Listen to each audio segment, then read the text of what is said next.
пачалося жыццё ў няволі.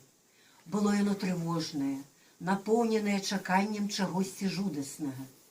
Людзі былі аглушаны гэтым раптоўным няшчасцем і хадзілі, як прыгавораныя да смерці, маўклівыя, панурыя. Праўда, страшных падзей у вёсцы не адбылося. Фронт аддаліўся, не крануўшы сваім агнявым подыхам вёску.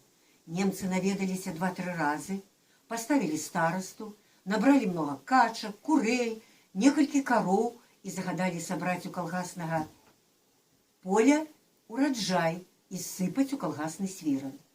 Але большасць сабранага хлеба калгаснікі ціха падзялілі паміж сабой на працадні і закапалі. Стараста не супярэчыў гэтаму.